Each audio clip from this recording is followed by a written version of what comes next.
La vie de Sainte Rita, 10e et dernier épisode.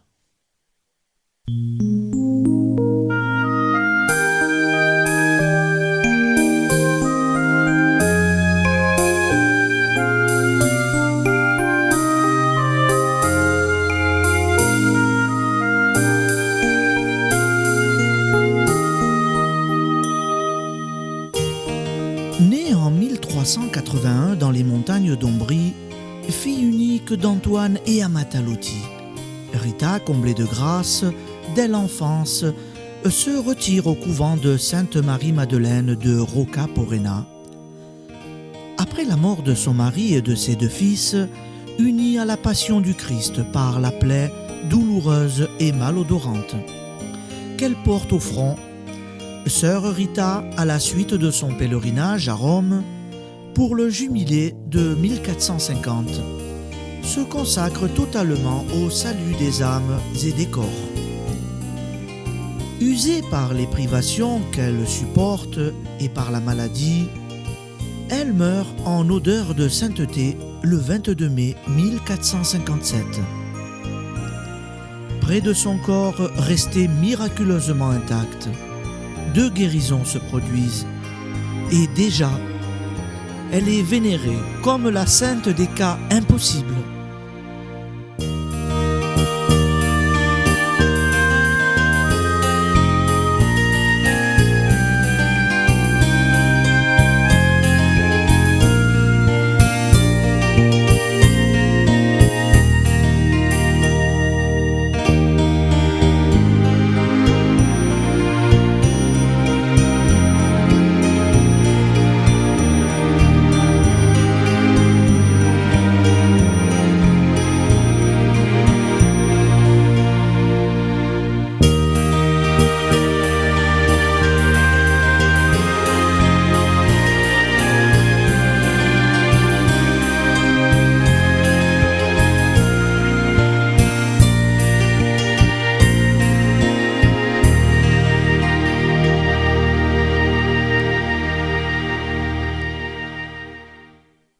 À Rocca-Porena, les paroissiens réclament. Ils voudraient que sœur Rita repose au milieu du peuple, dans la principale église de la ville où ils pourraient en plus grand nombre venir la voir et l'implorer. C'est chose faite en 1595. Voilà déjà un siècle et demi que dure ce culte spontané. Loin de s'atténuer, il ne cesse de prendre de l'ampleur. Après les cérémonies du transfert du corps, on prend l'habitude d'organiser de grandes manifestations en l'honneur de Sainte Rita. Bannières et hymnes, prières publiques en rehaussent la solennité, principalement chaque 22 mai, anniversaire de sa mort. Toutes ces invocations collectives ou particulières reçoivent souvent une réponse éclatante. Notre Seigneur se plaît à exaucer ceux qu'il invoque par l'intermédiaire de celle qui fut son épouse au pied de la croix. Des miracles se produisent, soit devant le cercueil de Rita, soit au contact de ses vêtements ou d'objets lui ayant appartenu, et le bruit s'en propage de proche en proche. Au XVIe siècle, les manifestations qui s'organisent alors spontanément devant les reliques de sœur Rita sont l'émanation de la seule piété populaire. Les autorités du diocèse y ont bien sûr donné leur accord, mais l'Église officielle, celle de Rome, n'a pas encore été consultée. Il est fréquent en ce temps-là de voir de braves gens morts en odeur de sainteté, selon leur entourage, devenir l'objet d'une vénération sauvage et parfois excessive. Pourtant, le cas de sœur Rita sort de l'ordinaire. Des faits troublants, qu'on les admette comme surnaturels ou non, se sont produits dès son décès. 11 miracles déjà, dans les premiers jours qui ont suivi celui-ci. Guérison, conversion, grâces diverses ont répondu aux prières de ceux qui venaient lui confier leurs intentions. Certains prodiges avaient même lieu sans aucune demande, comme la reprise d'activité de ce bras paralysé chez la cousine de Rita. Le récit s'en est transmis d'une génération à une autre, appuyé par les témoignages des peintres et aussi des notaires qui confirmaient officiellement les événements importants ou insolites. C'est pourquoi, jusqu'au début du XVIIe siècle, on continue à rendre à sœur Rita un culte de plus en plus solennel, sans se préoccuper de savoir si celui-ci est ou non agréé par Rome. Mais voici que les choses vont changer. En 1623, Urbain VIII monte sur le trône de Saint-Pierre. Son premier soin est de se pencher sur les causes de ces saints plus ou moins authentiques qui foisonnent aux quatre coins de la chrétienté. Il s'agit de démêler le vrai du faux, de séparer la vérité de la légende, la piété de la superstition. Le nouveau pape va mettre au point, avec une rigueur toute nouvelle, une procédure officielle qui doit aboutir à la suppression des abus, comme à la reconnaissance des véritables cas de sainteté.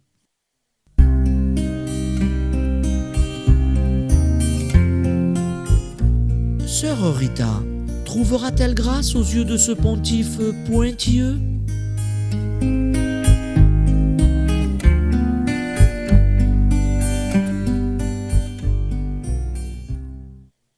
Avec un léger soupir, Urbain VIII quitte le cabinet de travail où il mettait au point un dossier épineux.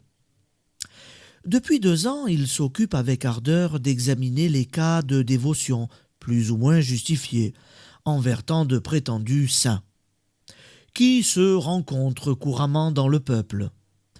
En Italie, surtout où, avec le soutien du clergé local, on attribue à tort et à travers tant d'auréoles.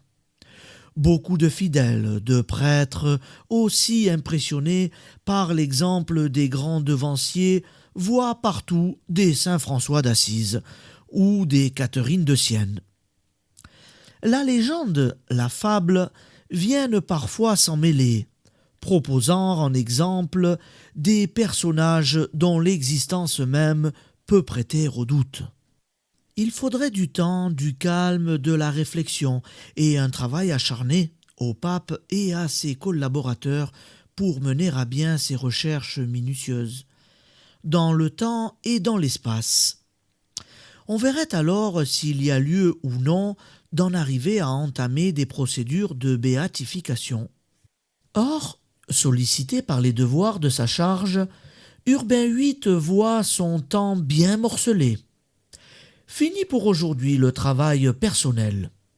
L'heure des audiences a sonné. Il passe dans la grande salle réservée à cet effet et fait introduire la première personne inscrite. Son visage s'éclaire en lisant son nom. Cette visiteuse se nomme en effet Constance Barberini. Urbain VIII n'aurait garde d'oublier que jusqu'à son élection récente, il s'est appelé Matteo Barberini. Sa nièce pourrait, certes, se présenter devant lui sans passer par les voies protocolaires. Mais cette chrétienne, fervente et scrupuleuse, ne veut plus voir désormais en son oncle que le vicaire de Jésus-Christ. D'autant plus qu'elle s'adresse ce matin au pape plutôt qu'aux parents. Après les marques officielles de respect et d'usage, Constance invitée à présenter sa requête en toute simplicité familiale, commence d'un ton respectueux mais décidé. Très Saint-Père, pardon, je veux dire mon bon oncle, je sais que vous vous intéressez particulièrement aux cas susceptibles de relever de la béatification.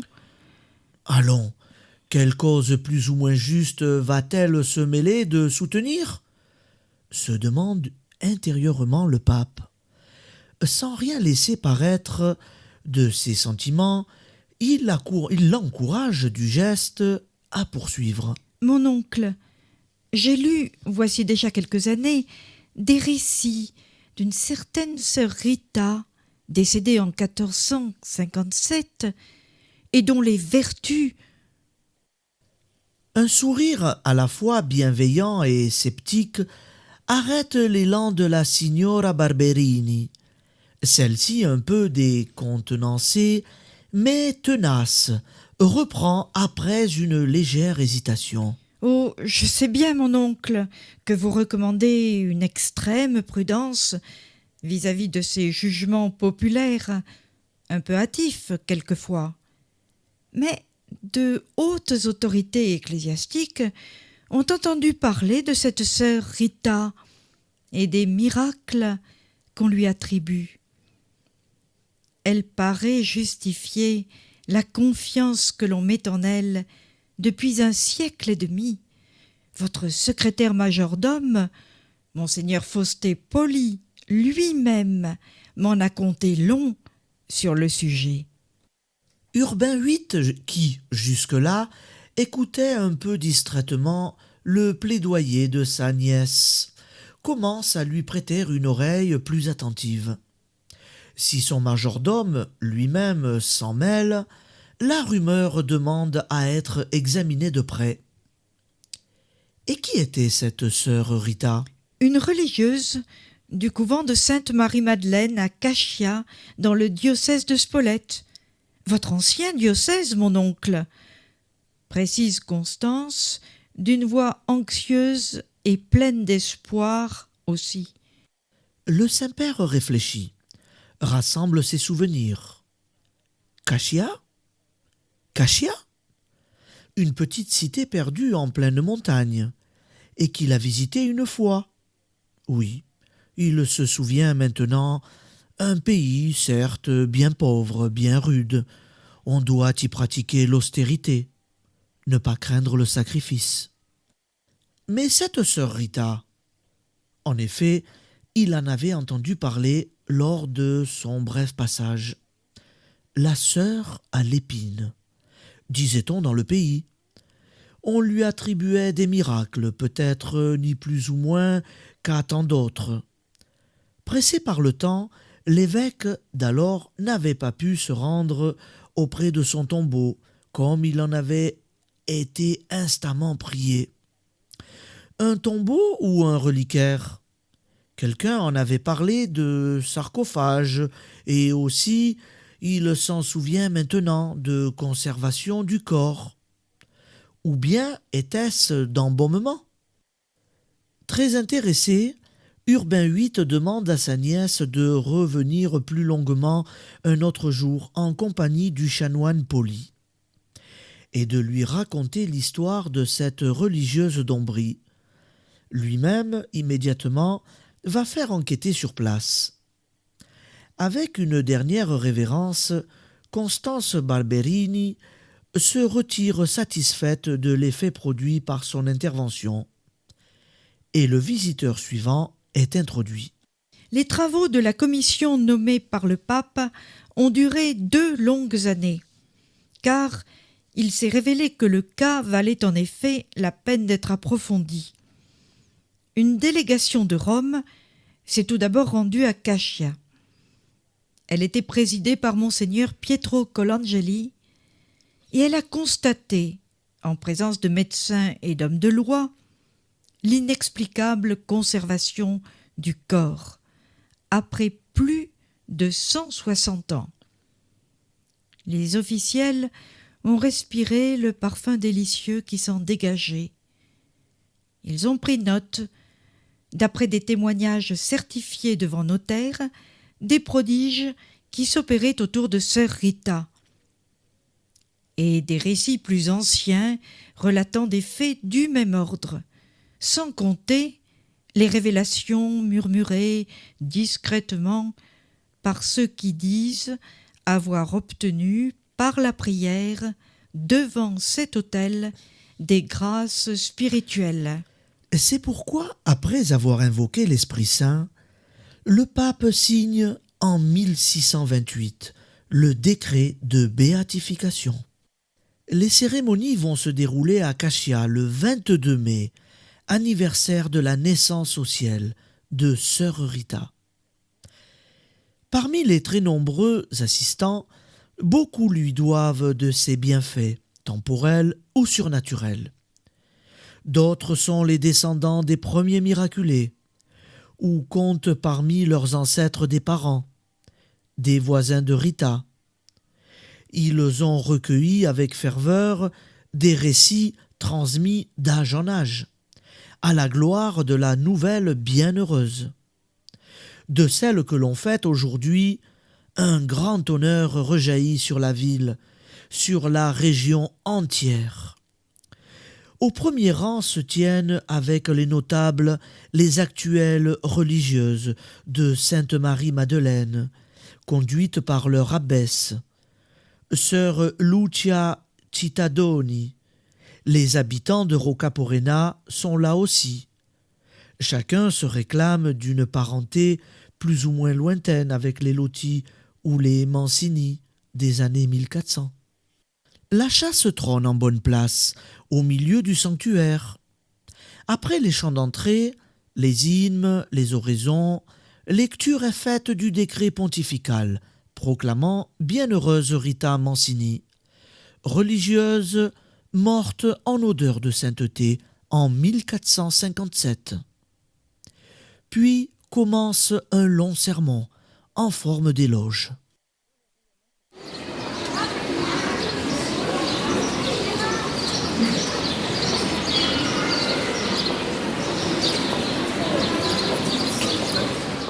Très intéressée, d'abord la foule commence à s'agiter. Il fait chaud en mai à Cassia, surtout dans cette église surpeuplée, que les portes ouvertes ne parviennent pas à rafraîchir un peu. Ce sont d'abord des murmures qui s'élèvent, puis des exclamations véhémentes. « Ne poussez pas !»« Je veux voir. Moi aussi.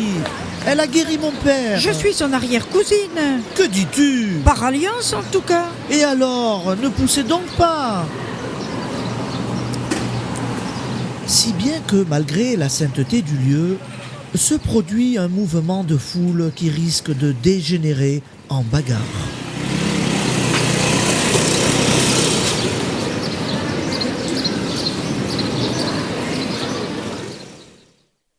Tout à coup, on note dans l'assemblée un sursaut collectif, puis un silence subit tombe. L'orateur s'est arrêté de vanter les mérites de Sœur Rita, tandis que les fidèles proches du cercueil ont désigné celui-ci d'un geste effrayé. On chuchote de rangée en rangée. Elle a bougé. La bienheureuse Rita n'est pas contente de nous. Effectivement, les ecclésiastiques, présents dans le chœur, les notables, les religieuses, ont pu constater ce fait incroyable. Dans le visage immobile depuis tant d'années, les yeux, brusquement, se sont rouverts au bruit de cette rumeur abusive. Ils fixent le bas-côté, où se tiennent les fautifs avec une expression sévère. Immédiatement, le calme revient. Nouveau prodige qui sera pris en compte par la suite, lors du procès de canonisation.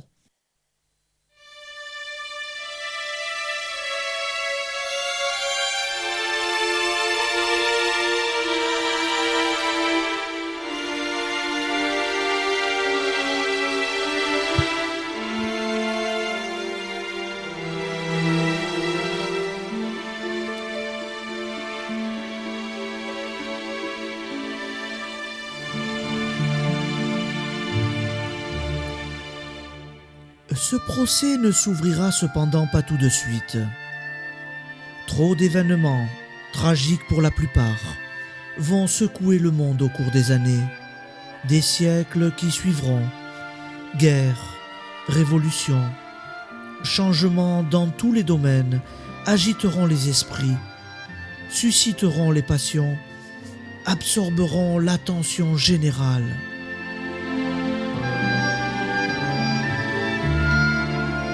Nous voici voici enfin à l'aube de notre XXe siècle.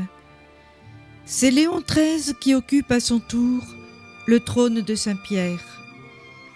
Ce pape, auquel une enfant de 15 ans, Thérèse Martin, viendra un jour demander la faveur d'entrer sans délai au Carmel de Lisieux, et qui lui recommandera de s'en tenir tout uniment aux décisions de ses directeurs spirituels.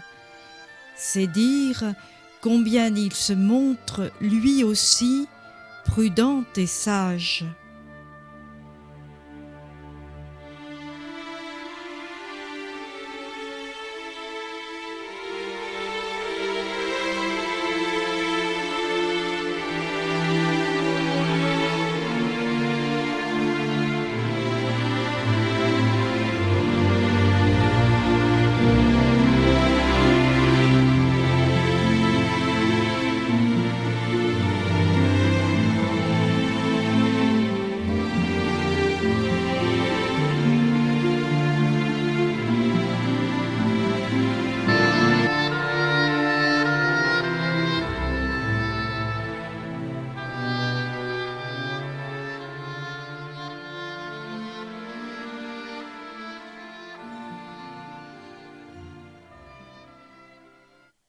Résultats d'enquête, constatations, preuves et contre-preuves se succèdent au Vatican. Enfin peut s'ouvrir le procès proprement dit, où s'affronte l'avocat du diable, développant les arguments contre, et l'avocat de la défense soutenant les arguments pour. Souci d'honnêteté de la part de l'Église qui veut peser scrupuleusement tous les éléments de son jugement. Dans le cas de Rita, la décision intervient en 1900. Léon XIII proclame, le 24 mai, jour de la Pentecôte, que la petite religieuse de Cachéa sera désormais honorée sous le nom de Sainte Rita et que sa fête restera fixée au 22 mai.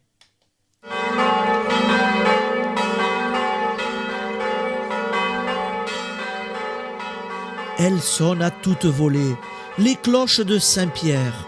La basilique, rénovée, est maintenant coiffée de son dôme, et la ville éternelle tout entière a pris un nouvel aspect depuis le Moyen Âge.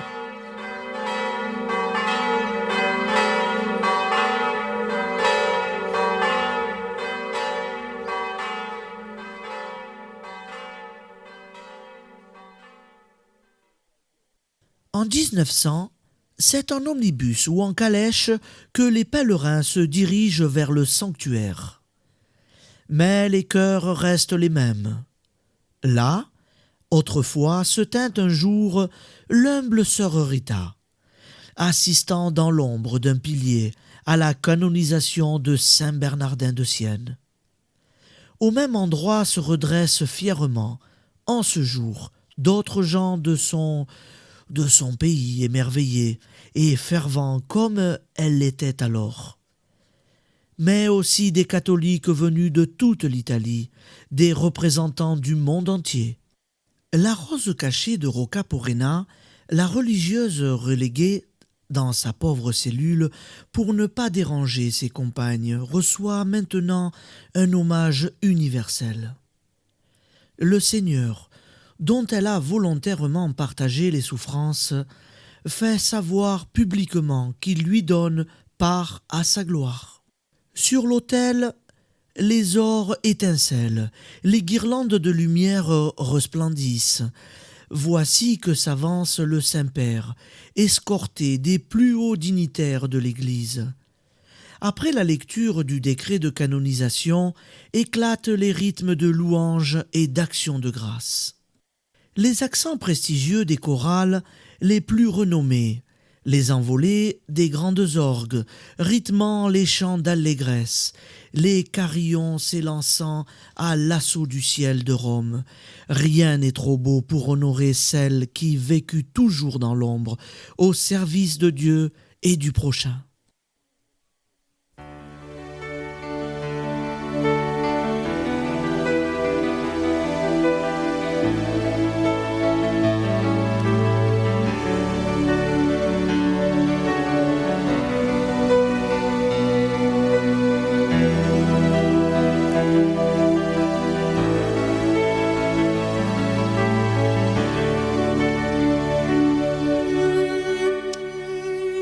Ô glorieuse Sainte Rita, qui êtes dans le ciel une protectrice puissante auprès de Dieu, voici des âmes qui recourent à vous avec confiance et abandon.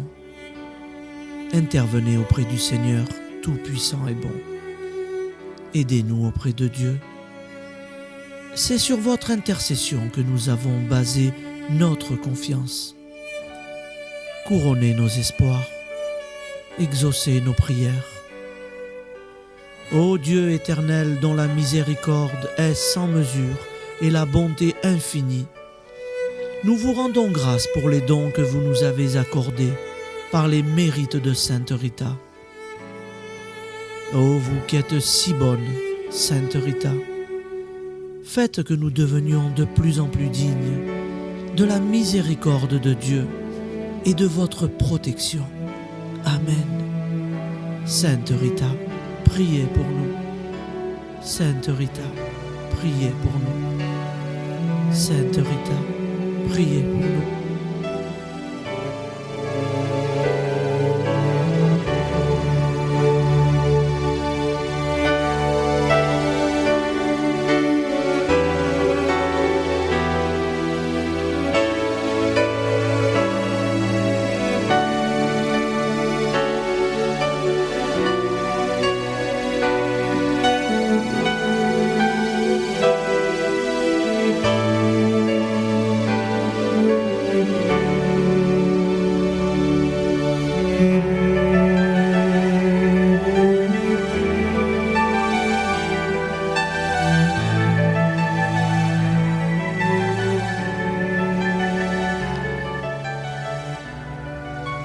Des milliers de voix dans la basilique en liesse, des millions de voix à travers le monde répètent et répéteront jusqu'à la fin des siècles l'invocation confiante qui sera souvent un ultime recours.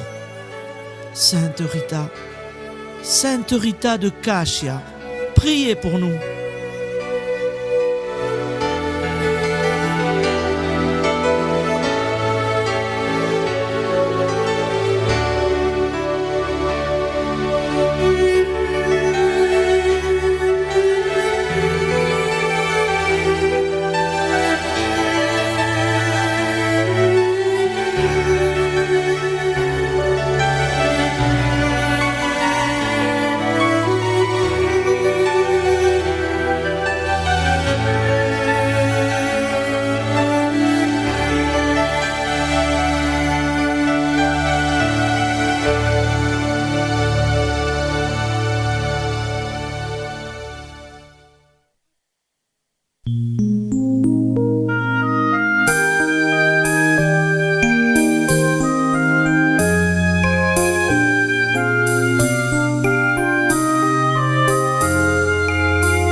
Sainte Rita, épouse souveraine, toi qui connais le malheur et la peine, de tout là-haut, bien loin du fond des cieux, je t'en supplie, pose sur nous tes yeux. Sainte Rita, je fais une prière, là devant toi, pour que nos vies entières soient exaucées de tes bienfaits si doux. Pour tout cela, je t'implore à genoux. Sainte Rita, toi qui vois la souffrance des innocents qui sortent de l'enfance et la folie des hommes ici-bas, du haut des cieux, ne les condamne pas. Sainte Rita, demande à notre Père de nous aider à chasser la misère, de nous sauver en nous donnant la foi. Si tu le veux, je sais qu'il t'entendra.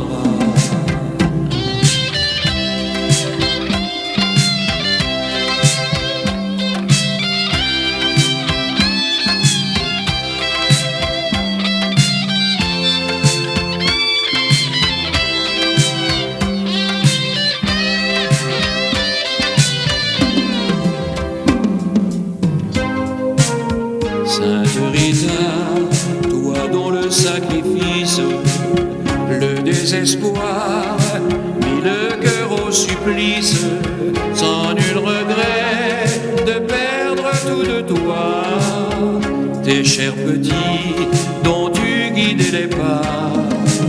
Sainte Rita, Madone d'espérance, en te voyant, Jésus dans sa clémence, du haut du ciel, t'a prise par la main, et de ta vie, il refit le chemin.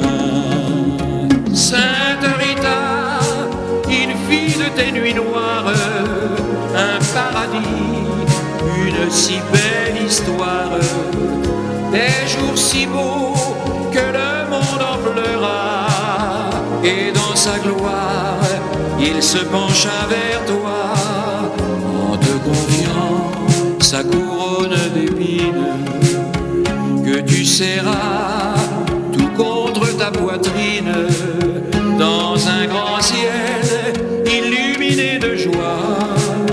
Jésus alors t'a prise dans ses bras. Sainte Rita, épouse souveraine, toi qui connais le malheur et la peine, de tout là-haut, bien loin du fond des cieux, fais que demain les hommes soient plus heureux.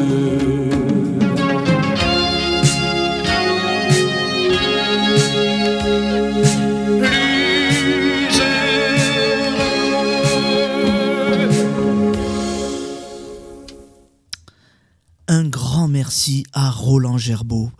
Un grand merci à Roland Gerbaud pour avoir participé à nos émissions sur la vie de Sainte Rita. Voilà, c'est avec un grand plaisir que nous l'avons écouté.